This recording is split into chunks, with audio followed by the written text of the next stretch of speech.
Hello, मैं प्रेम कुमार। आज का जो हमारा लेक्चर है वो है भारत में जो कृषि है उसमें जो खाद्यान्न फसलें हैं उसमें चावल। चावल भारत की अधिकांश जनसंख्या का प्रमुख भोजन है। ये एक देसी फसल है जो पूरे देश में लगभग उगाई जाती है, हर राज्य में उगाई जाती है। चावल मुख्यतः खरीफ की फसल है जिसे जून से अगस्त के बीच में बोया जाता है और नवंबर दिसंबर में काट लिया जाता है। क्षेत्र की अगर हम बात करें तो वैसे तो सारे जो है पूरे भारत में लगभग मैदानी भाग जो भी हैं या घाटियां हैं उन क्षेत्रों में उगाया जाता है। चावल एक उपार्द्र कटिबंधीय फसल है। इसकी लगभग 3000 से अधिक किस्में हैं जो कि विभिन्न कृषि जलवायु प्रदेशों में उगाई जाती है। इसकी खेती समुद्र तल से 2000 मीटर की ऊंचाई तक की जाती है।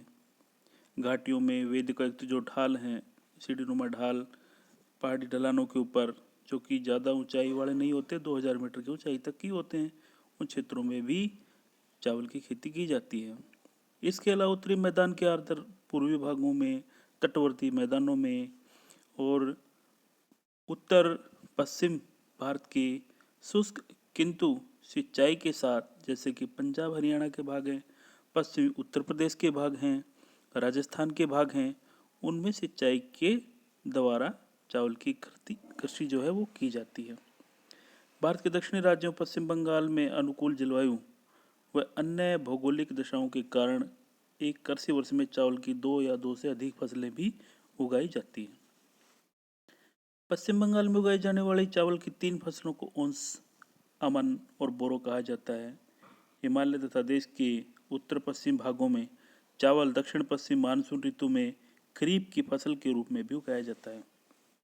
उपज की अगर हम दशाओं की बात करें तो उसके लिए जो अनुकूल दशाएं होनी चाहिए उसमें सबसे पहले अगर तापमान की बात करें तो तापमान जो है चावल के लिए ऊंचा होना चाहिए, यानी कि 20 डिग्री सेल्सियस 21 डिग्री सेल्सियस के आसपास जब अंकुरित होता है बोते समय, और जब वो बढ़ता है तो उसमें लगभग 26-27 डिग्री सेल्सियस तापमान होना चाहिए।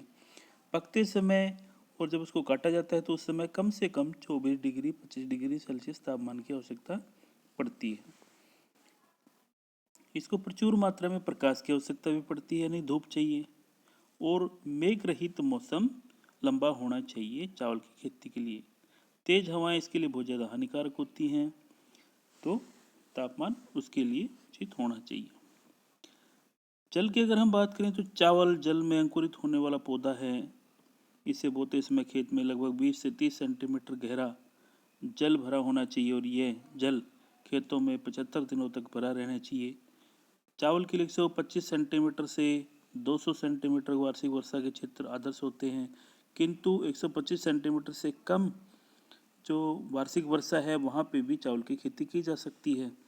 वहाँ पे चावल की खेती इसलिए की जा सकती है कि वहाँ पे सिंचाई की सुविधा होनी चाहिए। उन क्षेत्रों में भी सिंचाई की सुविधा होने के साथ साथ मिट्टी अच्छी होनी चाहिए और मैदानी भाग होना चाहिए, तो उन क्षेत्रों में भी चावल की खेती की जा सकती है। मिट्टी की अगर हम बात करें तो चावल के लिए उपजाऊ, चिकनी, जलोढ़, दोमट मिट्टी जो है उचित रहती है, क्योंकि इसमें अधिक समय तक नमी धारण करने की शक्ति होती है।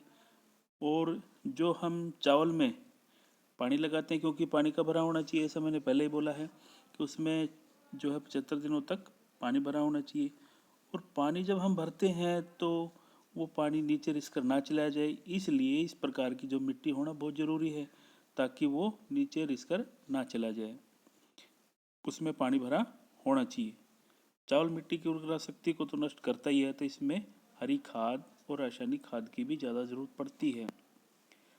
फिर हम आते हैं श्रम की। श्रम जो है वो बहुत ज़रूरी है, इसलिए इसको खुरपे की कृषि भी कहा जाता है। चावल की खेती में मशीनों से काम नहीं लिया जाता, ज़्यादातर जो है वो हाथों से ही काम किया जाता है। भूमि की जुताई हो, बुआई हो, पौधों का प्रतिरोपण हो, फसल की कटाई हो, धान का छिलका हटाना हो, उसको कूटना हो, सारा काम जो है हाथों से किया जाता है, इसीलिए इसको खुरपे की खेती भी कहा जाता है। और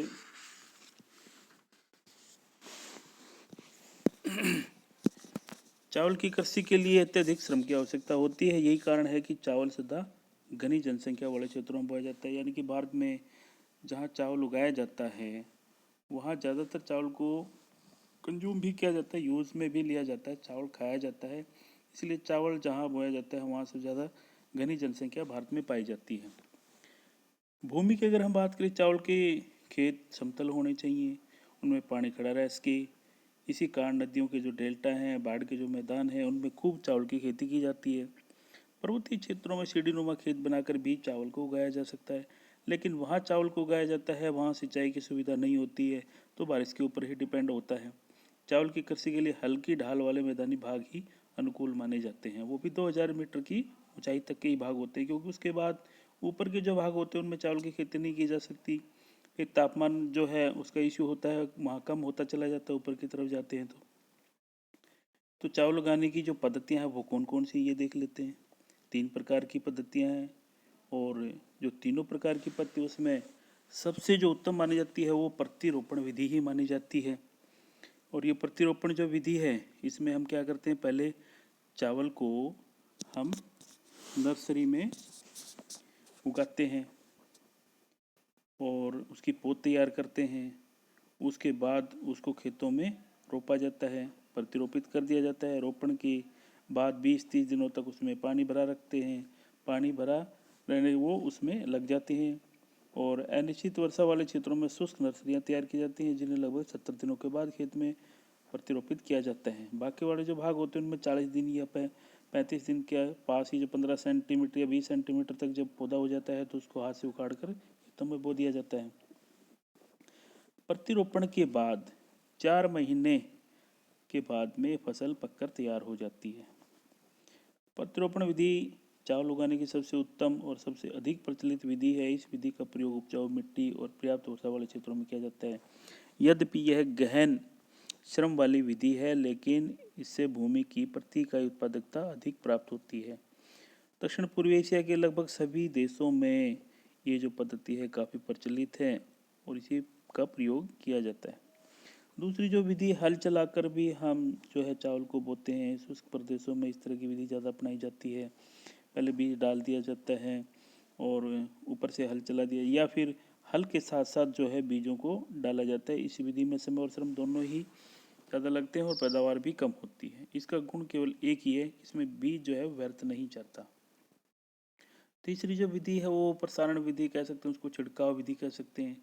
इस विधि में हम क्या करते हैं कि बीज को हाथों से खेतों में बिखेर देते हैं, डाल देते हैं, फिर उसके ऊपर हल चला देते हैं। मिट्टी में खाद और कीटनाशक दवाइयाँ भी मिलाई जाती हैं। विधि शुष्क क्षेत्रों में और उच्च भूमियों की जो कम उपजाऊ मिट्टी है उन क्षेत्रों में, उन प्रदेशों में अपनाई जाती है, जहाँ श्रम भी कम उपलब्ध होता है। प्रसारण विधि सस्ती है, आसान है, किंतु इसमें उपज की मात्रा है वो कम होती है, यानी प्रोडक्शन कम होता है। फिर हम बात करते हैं उत्पादन की। चावल के उत्पादन में भारत का विश्व में चीन के बाद दूसरा स्थान है। जनसंख्या की बात करें तो भी भारत का दूसरा स्थान है। चावल की खेती की अगर हम बात करें तो प्रोडक्शन में भी भारत का दूसरा स्थान है। भारत पूरे विश्व का लगभग 30% चावल उत्पन्न करता है। 1950-51 में चावल की कुल पैदावार 206 लाख टन थी, जो कि 2014-15 में बढ़कर 1065 लाख टन तक पहुंच गई। इस अवधि में चावल का जो क्षेत्र है वो भी लगातार बढ़ता गया है, और उसके बाद चावल उत्पादन क्षेत्र के लगभग 300 लाख हेक्टेयर से बढ़कर जो भूमि है वो 439 लाख हेक्टेयर हो गई। इस प्रकार भारत की कुल कृषि भूमि के लगभग 23% भाग पर तथा खाद्यान्नों के क्षेत्र की अगर हम बात करें तो 33.6% भाग पर चावल की खेती की जाती है। चावल के कृषि क्षेत्र का लगभग 59% जो भाग है वो सिंचित है, तो सिंचाई के द्वारा खेती की जाती है। चावल की खेती में महत्वपूर्ण प्रगति होने के बावजूद हम प्रति हेक्टेयर चावल के उत्पादन में अनेक देशों में पिछड़े हुए हैं। अगर हम चावल की उत्पादन की बात करें तो हमसे ज़्यादा रूस, चीन, अमेरिका, जापान और कोरिया। हमारे यहाँ जो 14-15 में चावल का उत्पादन हुआ प्रति हेक्टेयर वो 2424 किलोग्राम है। और अगर हम रूस की बात करें 2630 प्रति हेक्टेयर है। चीन की बात करें तो 3600 या 3600 प्रति हेक्टेयर है।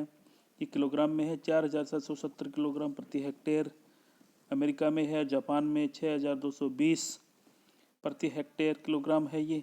कोरिया में अगर हम बात करें तो 6670 किलोग्राम प्रति हेक्टेयर है, जो कि हमसे ज़्यादा है। भारत में चावल का जो उत्पादन है वो लगातार बढ़ा है, और अगर हम 1950-51 में बात करें और एरिया लाख हेक्टेयर में अगर हम देखें तो 308 लाख हेक्टेयर 50-51 में था, और वो 2019-20 में 440 हो गया बढ़कर। 2014-15 में 439 था।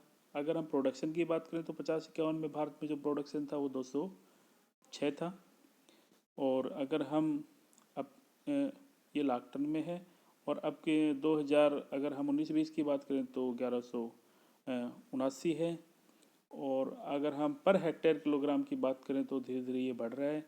1950-51 में ये हमारे देश में 688 किलोग्राम ही पर हेक्टेयर उत्पादन होता था। 1970-71 में बढ़कर 1123 हो गया, और 1990-91 में ये 1740 किलोग्राम प्रति हेक्टेयर उपज हो गई। 14-15 में और बढ़ गया, 2624 हो गया, और 19-20 में भी ये बढ़कर 2500 यानी कि 2500 किलोग्राम प्रति हेक्टेयर की उपज आज भारत में होती है। अगर हम वितरण की बात करें तो अति शुष्क प्रदेशों तथा हिमालय के उच्च पर्वतीय क्षेत्रों में लगभग 2400 मीटर की या उससे ऊंचे जो भाग है उनको छोड़कर समस्त भारत में ग्रीष्म ऋतु में जल उपलब्ध होने पर चावल की कृषि की जा सकती है। 100 सेंटीमीटर से अधिक वार्षिक वर्षा वाले क्षेत्रों में चावल सफलतापूर्वक भारत में उगाया जाता है। भारत का अधिकांश चावल उत्तरी मैदानों के पूर्वी भागों में, तटवर्ती जो मैदान हैं उनमें, हिमालय की घाटियां हैं, वेदिका युक्त ढाल हैं, जहां भी सिंचाई के साधन उपलब्ध हैं वहां पर चावल उगाया जाता है। अगर हम चावल के वितरण की बात करते हैं तो सबसे ज़्यादा जो चावल है वो पश्चिम बंगाल में पैदा होता है। उत्पादन की अगर हम बात करें पश्चिम बंगाल में तो 150 लाख टन के आसपास जो है भारत के कुल उत्पादन का लगभग 14.10% जो भाग है वो अकेले वेस्ट बंगाल में, पश्चिम बंगाल में चावल उगाया जाता है। उसके बाद दूसरा नंबर जो है वो उत्तर प्रदेश का है, जो 144.1 लाख टन, लगभग ये 14-15 के आंकड़े हैं, तो इसमें इतना उत्पादन हुआ। भारत के कुल उत्पादन का यहाँ 13.53% के आसपास है। और आंध्र प्रदेश जो है तीसरे नंबर पे आता है चावल के प्रोडक्शन में, 115.1 लाख टन इसमें उत्पादन हुआ, और ये भारत के कुल जो क्षेत्र है उत्पादन का अगर हम उसकी बात करें तो 10.67% है। इसी तरीके से जो पंजाब है वो चौथे नंबर पे है, यहाँ 113.7 लाख टन चावल जो है पैदा होता है, और 10.67 जो कुल उत्पादन है उसका भारत में इसका प्रतिशत है।